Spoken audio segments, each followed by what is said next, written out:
Hey everyone, welcome to the channel. Today we're going to do the 15,000 mile update on my 18 Crosstrek.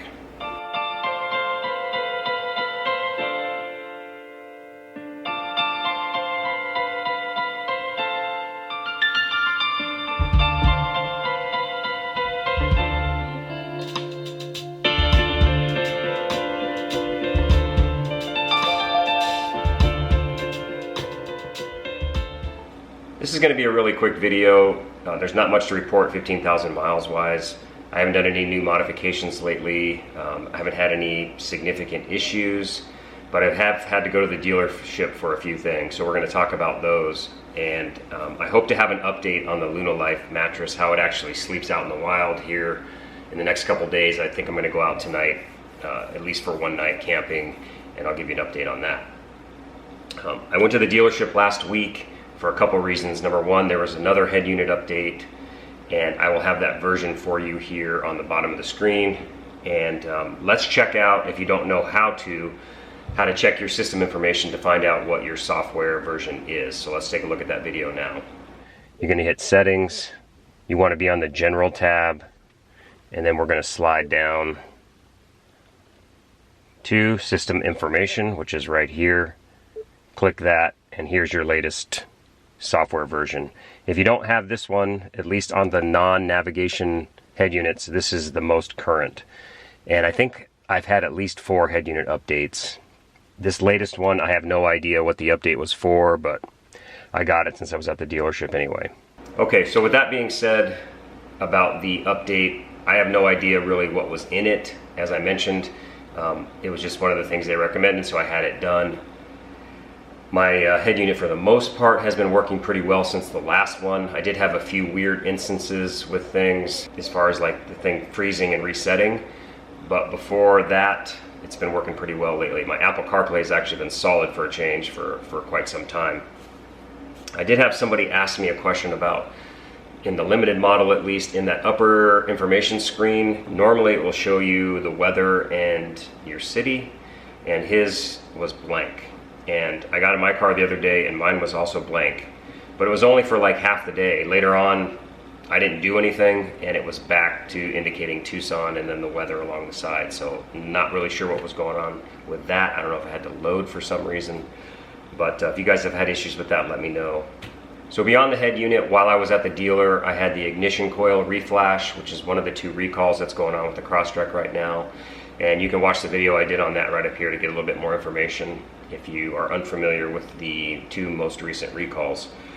The PCV valve recall, at least at my dealership, they are not going to have parts until December, so they couldn't do that while I was there, so I'll be going back again probably in December, maybe January. We'll see how that goes. So while I was at the dealership, I was talking to Scott, who's the service manager, telling him about a rattle that I mentioned to you guys that I've had for a really long time. It basically has been there since about 4,000 or 5,000 miles, I'm guessing.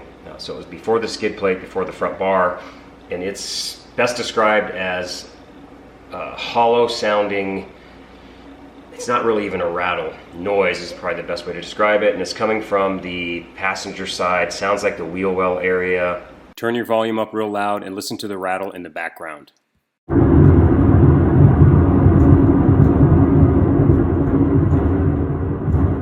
Trent noticed it the other day when he was driving my car in that video we did together. It's a hard noise because it comes and goes, and I was telling him about it anyway. He said that there is a technical service bulletin out on, let's see, let me make sure I get it right. There is a technical service bulletin out, not specifically for the Crosstrek, it's for the Legacy, Outback, and the WRX, and it has to do with the steering rack. And I guess there's a tension spring inside the steering rack that sometimes when you turn from side to side it'll get stuck, and that can cause the steering rack to rattle. That noise is generally on the driver's side, and it's described to me from them as a tapping sound, which is not at all like my noise on my passenger side. But Scott said that they would go ahead and replace that for me, being that the noise could travel differently because of my skid plate. But unfortunately they did that. Obviously didn't cost me anything. It's covered by Subaru, but it did not help my noise. It was back yesterday when I was driving around. So unfortunately that's still there. So beyond all the recalls and the technical service bulletins that I've had done, I did have to have my window wipers replaced FYI, I went to 3 different stores around town trying to find window wipers that would fit the Crosstrek, and none of them had the right adapter to fit on there.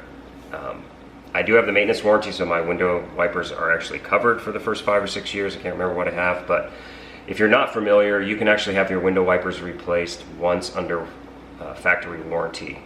And I don't know what the time limit is or how bad they have to be damaged for you to get them replaced, but if you just go in and let them know, hey, my window wipers are bad, they'll replace them for you. And here in Tucson and in Arizona in general, they don't last very long just because it's so hot. As far as the rest of the car going, I have developed, which is a fairly consistent noise coming from my driver's side air vent area, and it's, I guess you would call it a rattle, but it's kind of a squeaky rattle, and it's really quiet. It's not, I've heard of some other AC noises where that's a very high squeal. This is not like that. This is just very light, so it's almost like plastic rubbing together.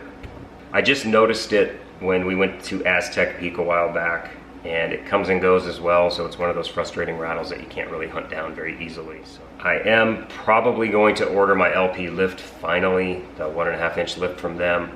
Hoping to do that in the next few weeks or so. I'm just trying to line everything up with all the stuff I'm doing in the shop and all the other things I've got going on. So hopefully I'll have some videos about the lift here shortly. But that's really it for this video. I just wanted to update you on the head unit update, the fact that I had gotten the ignition coil, stuff about the PCV valve and all that. So as usual, if you have any questions or comments, please leave those below, and we will catch you guys next time. Thanks for watching.